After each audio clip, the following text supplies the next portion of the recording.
Hi everyone, I'm going to experiment with yet another new deck idea. This time I'm playing Weyland, building a better world. Now this deck idea has technically been out in the game, out in the card pool from a very long time ago, but I haven't really seen it being put to use. I haven't really read about it in the forums or anywhere.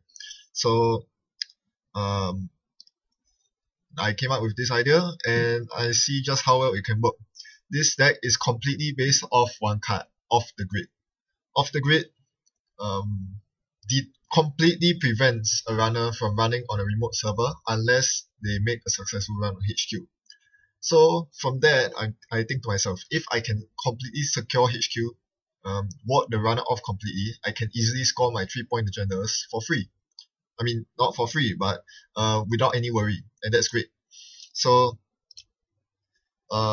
what I do is I have a lot of very expensive and taxing ice, like Hadrian's Wall, the rest toll booth that you see, Hive and Chum and all that stuff. Alright, into the game, Reina runs into my R&D, does an indexing, but saw that I have a Jackson on the table, so I'm fine with it. I think she did that to deny me my Jackson, to force me to use it, which is a good play, because she's low on credits. She cannot trash Jackson for me.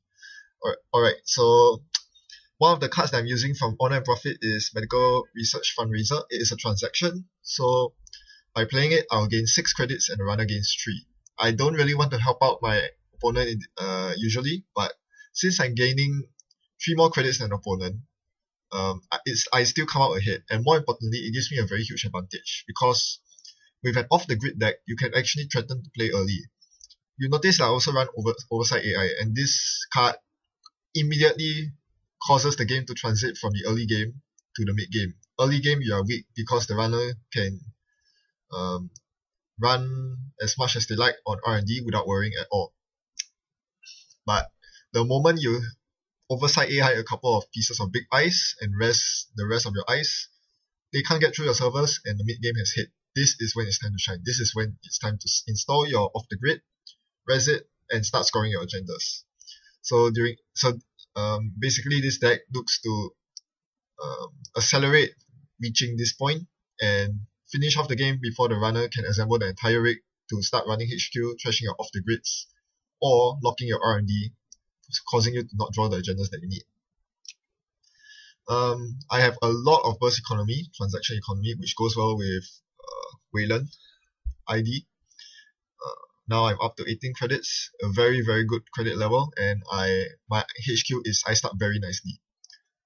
After the game, my opponent told me that 12 of his influence points went to waste because he wasn't able to make a single successful run on HQ. Yes, account siphons.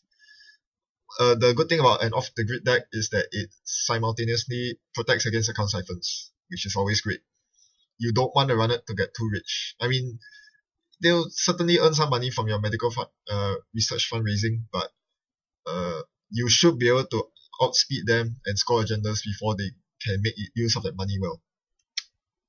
So I need to install over one of my other pieces of ice because it was rooked away. Let's see.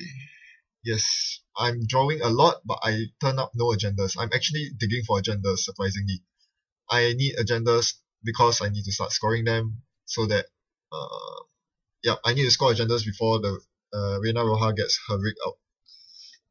And I definitely don't want her to build up too much in terms of credits and programs, so I much rather see an agenda now than later. I'm running a very low agenda density. Most of my agendas are 3-pointers, the only 2-pointers being atlases and a single, what do you call that? Corporate war. Yes, corporate war. Geothermal fracking is usually better, but I cannot afford to give bad publicity to the runner. Right. I install a Jackson there. Yep. So that I can power draw if I find my agenda. I really need to find agendas. He gets a data sucker out. Ooh, that's bad. I initially advanced my Hadrian's Wall once to put it out of Knight range, but with data sucker he can now attack it with Knight anyway. So yeah, that's the problem. Oversight AI is only a one-shot. which sometimes isn't enough. Alright, I draw into my Atlas and it's time to score. So I install off the grid and I immediately res it so he cannot run on this server. Then I install advance my Atlas and it's now ready to go. Now the pressure's on. Can he break through this server? I highly doubt so. He needs to pay 5 to get through that toll booth alone. He can't deal with the other 3 pieces of ice, so instead he solidifies his resources and I score out the Atlas. Great.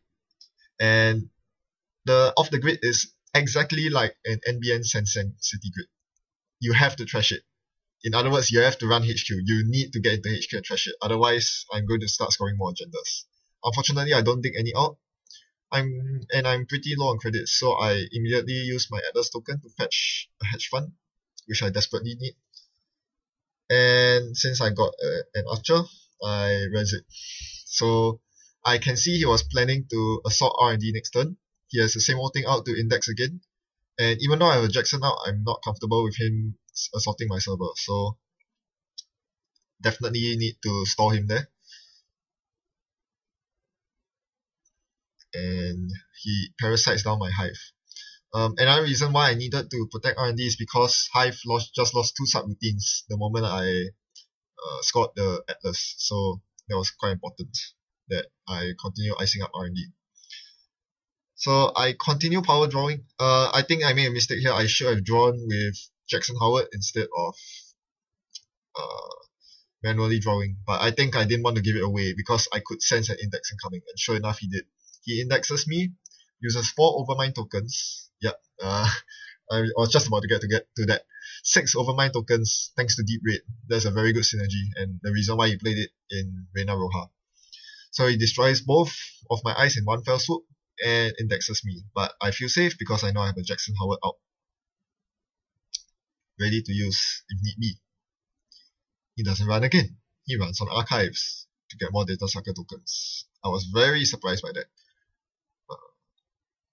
And he installs a knight there, I guess. Yeah, he jumps the knight. The knight was previously on toll booth. He jumped it to Hadrian's Wall, so he's ready to break it and destroy it.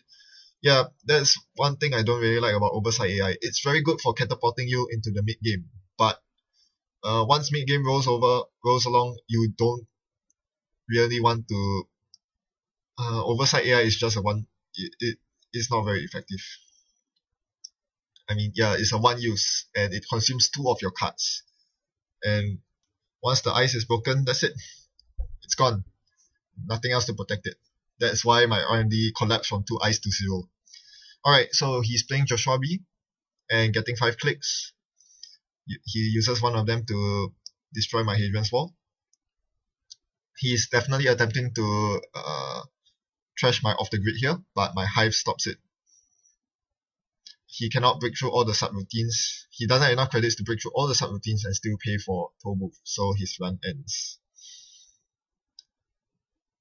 And he finishes off by installing another Overmind. That's very threatening. I still don't see any of my agendas. I really want an agenda at this point. If I found an agenda right now, I would have installed it and advanced it in the off the grid server. But I don't. So a bit of bad draw luck there. I install over the guard because he's not running. The reason I'm running guard is to protect against feint and inside job, both of which are pretty nasty and really kill my strategy of my off the grid strategy. In fact, sneak door beta is also another big problem with playing off the grid because sneak door access also triggers the trash off the grid. For a 6 res cost, it's very expensive. I think that's one reason why this deck is not very viable. Because it costs 6 to res off the grid and you have to res it the moment you install it. If you don't res it, the runner can run it and trash it for free. So it's like, I mean, imagine if you had to res Sensen the moment you install it. That would make it so much worse. Anyway, I finally draw into agendas, so install advance. I had a choice between priority rec and government contracts. Government contracts is the right choice here because the ice that is guarding R&D right now is a hive. The moment I score this 3-pointer, hive will have 0 subroutines. There will be no point resing it. So, another Joshua B hits the table, but I need to score the government contracts first, so it gets out. And now Hive is deactivated for good. Both the one on R&D and the one on HQ. So it's completely porous. Thankfully, he's getting very, very unlucky with his excess luck.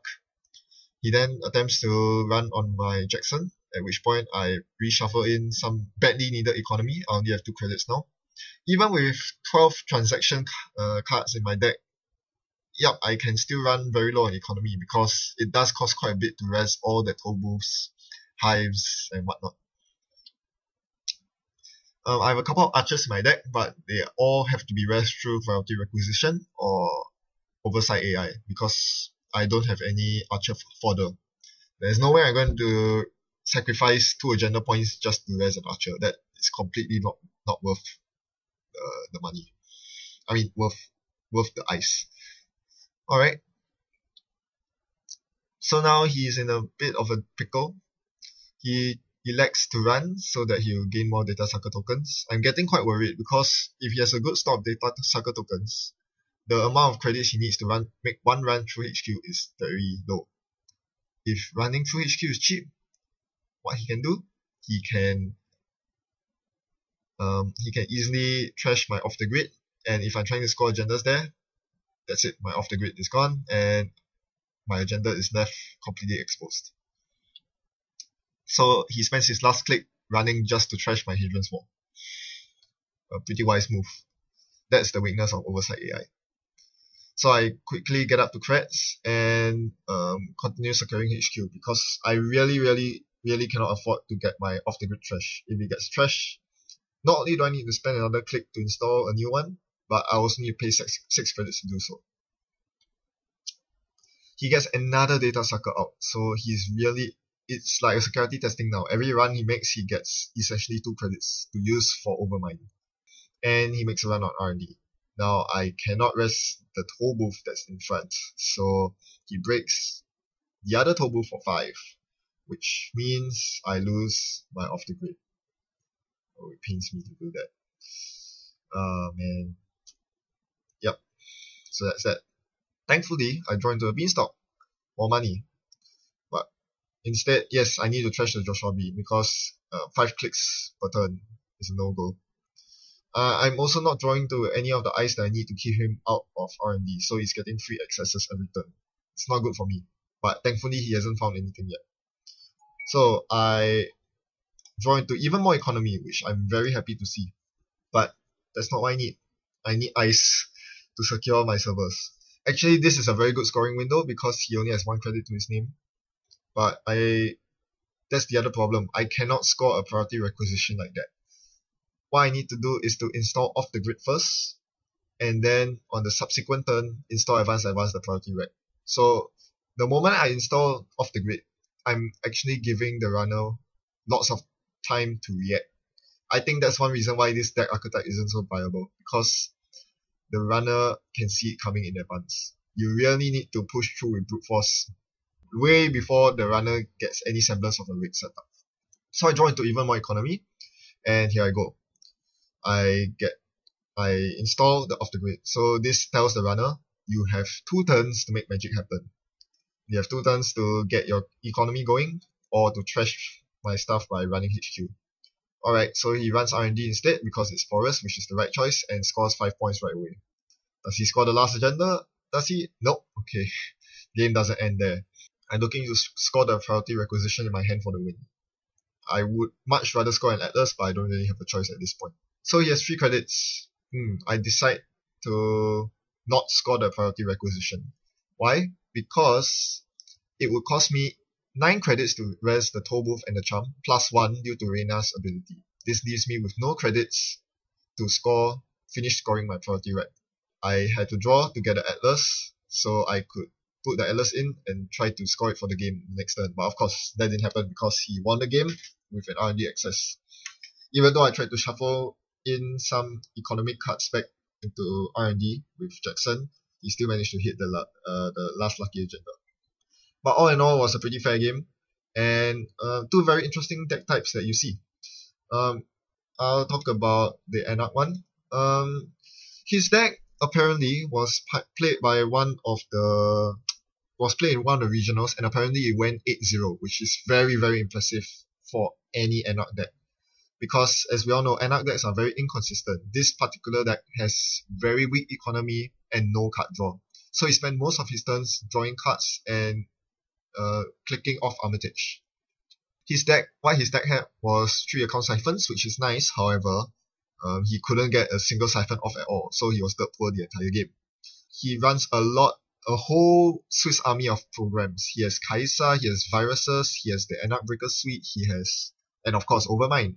So yes, his deck is all over the place, but somehow it works because you have all the tools you need to deal with anything that you are faced with. Late game, you can play the best tools you have to win the game. The problem is, against fast decks, I can see that if you don't get a good early draw, you are going to suffer very heavily. But it all comes down to the skill of the player. And if someone's able to go 8-0 with this deck, I must say that player must be very skilled. Hats off to that. So that's for the Reina deck. As for my deck, I found it rather okay. It wasn't stunning, but it was workable. I think it will be very challenging to play this deck against Indoor Beta. I might have to completely change my strategy by making a hard to enter remote instead. Yes, especially if I'm playing against a quest completed Centrals only deck.